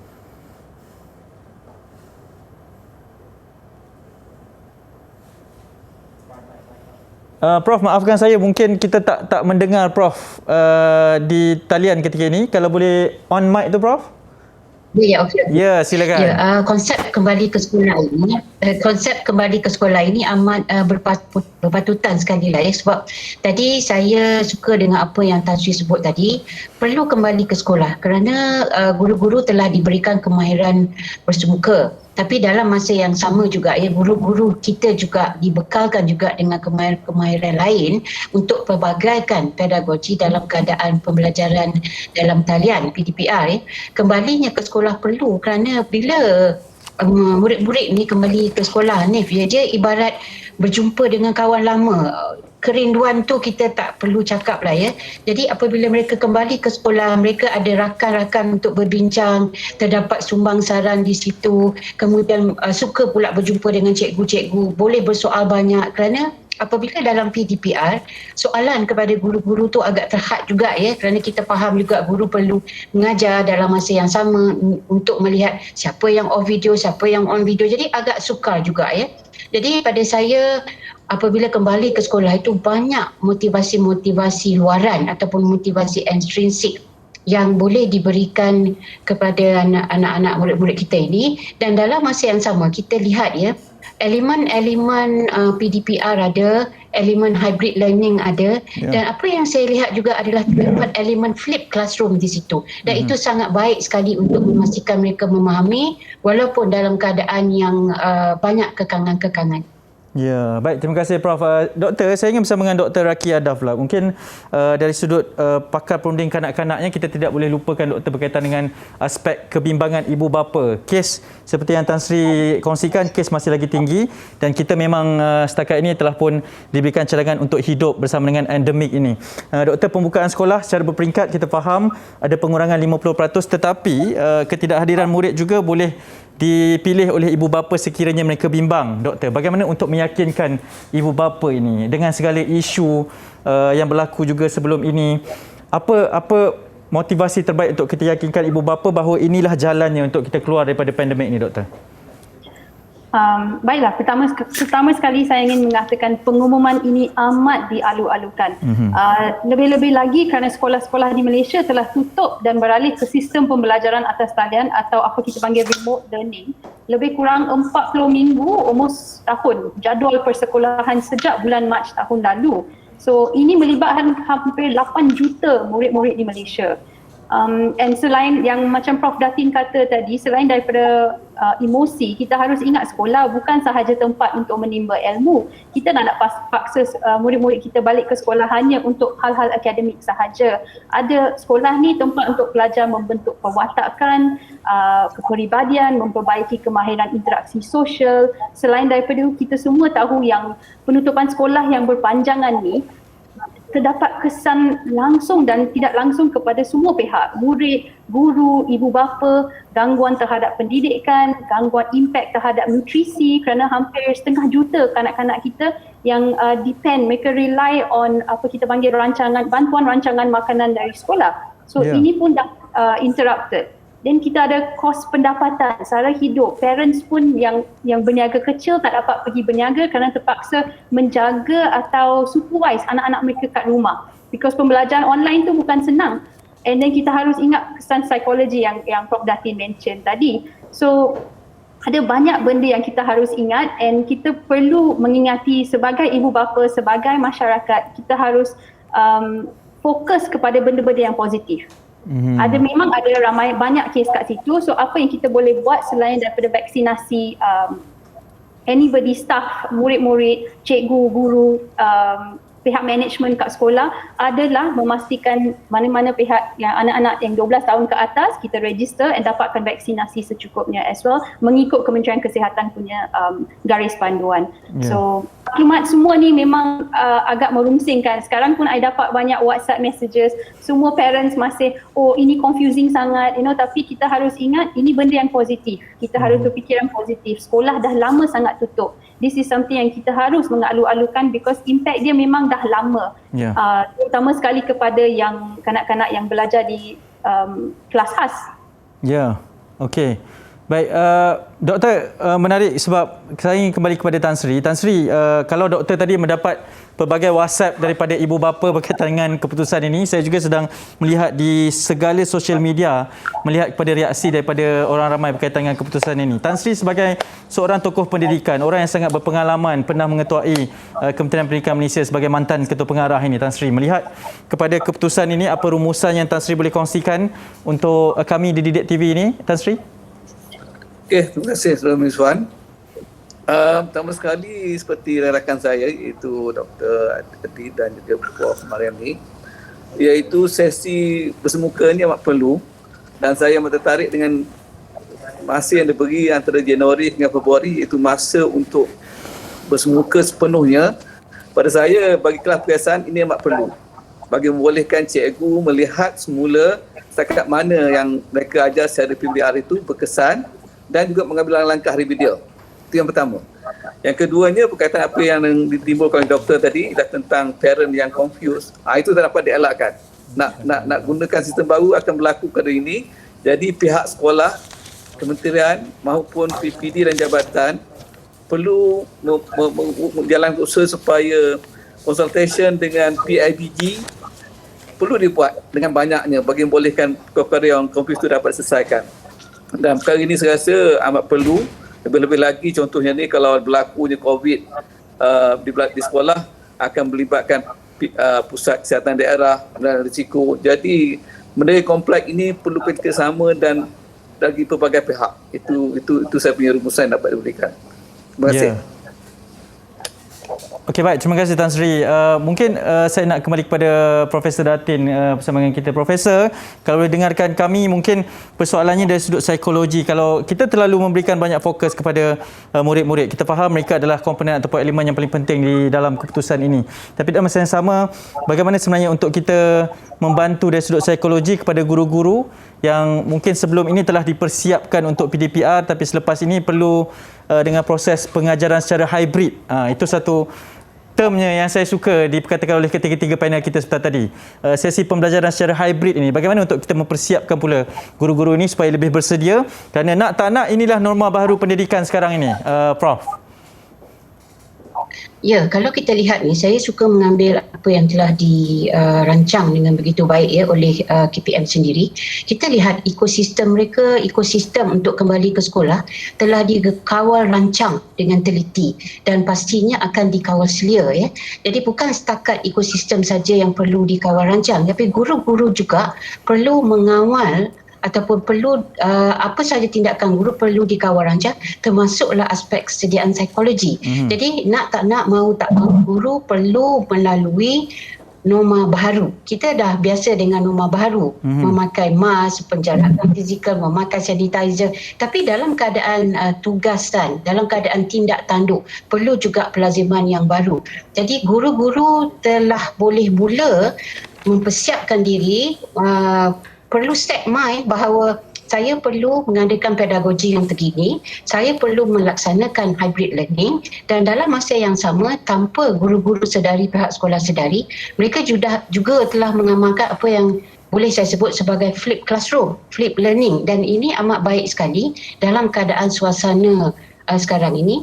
Dan pastinya apa yang perlu dibuat oleh guru dalam persediaan psikologi ini ialah mereka perlu rancang apa yang mereka perlu buat. Bila perancangan mahu dibuat, kita tahu kadang-kadang mereka BDR, bekerja dari rumah, mana yang perlu bekerja dari rumah, tapi sebagai guru mereka ke sekolah sekarang ini. Tapi apa kesediaannya ialah mereka tidak boleh negatif. Memang saya juga menerima WhatsApp dari guru-guru mengatakan, oh keliru sangat-sangat. Jadi pada saya keliru sangat-sangat itu tidak menjadi masalah kerana kita dikurniakan kebijaksanaan. Kita perlu bijaksana dan bijak sini untuk memastikan bahawa kita sentiasa bersedia daripada psikologinya, kesediaan mentalnya, kesediaan intelektualnya, kesediaan fizikalnya dan juga kesediaan emosi. Dan pastinya selain daripada guru-guru yang boleh memberi sokongan dan dokongan dalam kesediaan guru ini adalah ibu bapa itu sendiri. Jadi ibu bapa perlulah mempunyai hubungan yang baik bersama guru-guru melalui persatuan ibu bapa guru di sekolah. Itu amat penting sekali kerana untuk proses belajar anak, 3 serangkai ini, anak, ibu bapa dan guru sangat memainkan peranan yang penting dalam premis sekolah tersebut. Ya, baik Prof. Saya suka sebab sekarang ni mungkin satu waktu yang sibuk juga untuk ibu bapa mendapatkan khidmat nasihat daripada kita semua dalam usaha untuk menyantuni keputusan ini kembali dibuka. Dr. Aki, mungkin saya gemar untuk bertanyakan soalan ini kepada doktor berkaitan dengan murid berkeperluan khas, sebab itu antara perkara pertama yang dimaklumkan, perkara pertama yang ditekankan oleh Yang Berhormat Menteri Kanan tadi berkaitan dengan pembukaan sekolah. Dr. Aki, mungkin sebab dari sudut psikologinya, dari sudut perundingannya, murid berkeperluan khas ini memang sangat memerlukan satu persediaan yang rapi daripada guru, ibu bapa termasuklah murid sendiri. Bagaimana sebenarnya untuk menyantuni pembukaan sekolah ini bagi murid berkeperluan khas? Doktor, silakan. Ya. So, implikasi penutupan sekolah pada anak-anak yang berkeperluan khas ni 10 kali ganda lebih daripada anak-anak murid biasa. Right? So ini satu perkara yang sangat membimbangkan. Ramai cikgu-cikgu yang mengajar murid-murid keperluan khas dari tahun lepas dah minta untuk buka balik sekolah, because kita faham kanak-kanak macam ni dia tak boleh buat online classes. Dia perlu one-on-one, satu persatu. Dia perlu lebih ketelitian, dia perlu melihat body language cikgu untuk belajar, dia perlu lebih sokongan. So kanak-kanak ni memang sudah lama minta untuk cikgu buka balik sekolah. Murid-murid khas ni biasa memerlukan sokongan yang lebih. Cikgu pun perlu lebih bersabar apabila mereka akan mula balik and menyesuaikan diri kepada tiba-tiba perubahan kepada persekolahan fizikal. So setengah cikgu ada komplain yang mungkin mereka akan menghadapi kesukaran untuk mengajar kerana terpaksa memakai mask. Sekarang mask wajib. So pilihan lain untuk cikgu-cikgu macam ni adalah mungkin mereka boleh pakai mask Lucina, transparent. So masih boleh nampak pergerakan mulut, pergerakan bibir, atau mereka boleh ada option pilihan untuk mengadakan kelas di luar, outdoor teaching. Mereka boleh menggunakan anggota lain, so body language, bahasa tubuh untuk mengajar. So these are just some options untuk cikgu-cikgu dan yang mengajar murid keperluan khas. Ramai ibu bapa sekarang akan masih memilih untuk tunggu dan lihat sebelum membuat apa-apa keputusan untuk menghantar anak mereka ke sekolah. Sama ada anak mereka anak biasa ke anak berkeperluan khas. Tapi saya jangka yang anak-anak yang berkeperluan khas ni memang straight away akan start balik bulan Oktober ni because mereka dah tak sabar sejak tahun lepas. Oleh itu saya rasa tindakan dan plan pembukaan sekolah ni harus diperjelaskan kepada ibu bapa melalui pelbagai saluran lain bagi meyakinkan mereka. So kita nak ibu bapa ni diberi ruang, diberikan masa secukupnya untuk mereka sendiri boleh menilai, membuat keputusan mengenai pembelajaran secara fizikal.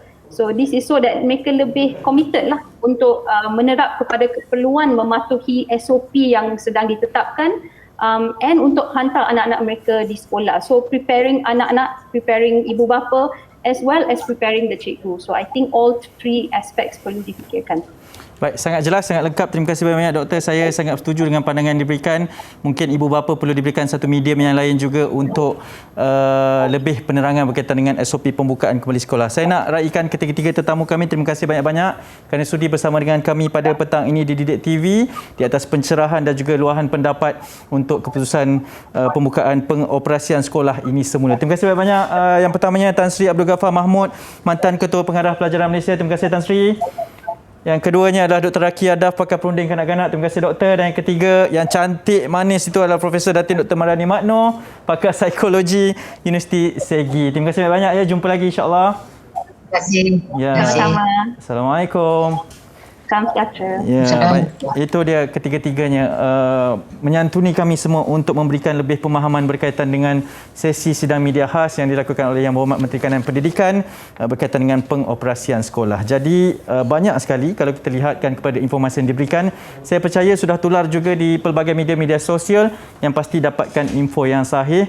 Jangan kita ingin memomokkan lagi berkaitan dengan pembukaan kembali sekolah ini. Baik, itu sahaja sesi sidang media khas yang ingin kami bawakan. Tapi sebelum itu, kepada murid-murid yang berada di rumah, ibu bapa, cikgu-cikgu juga ramai yang sedang menonton Didik TV ini, mungkin selepas ini tertanya-tanya apa yang akan kami hidangkan. Untuk pengetahuan dengan lebih lanjut, orangnya cantik molek telah pun bersedia untuk bawakan kepada anda subjek mahirnya. Assalamualaikum Rina. Waalaikumsalam Hanif. Ya, saya nampak semangat Hari Malaysia ini Rina cuba bawakan. Apa sebenarnya? Memandangkan kita lagi beberapa hari ini menyambut Hari Malaysia, pastinya topik hari ini juga bakal menyentuh tentang Malaysiaku tanah airku.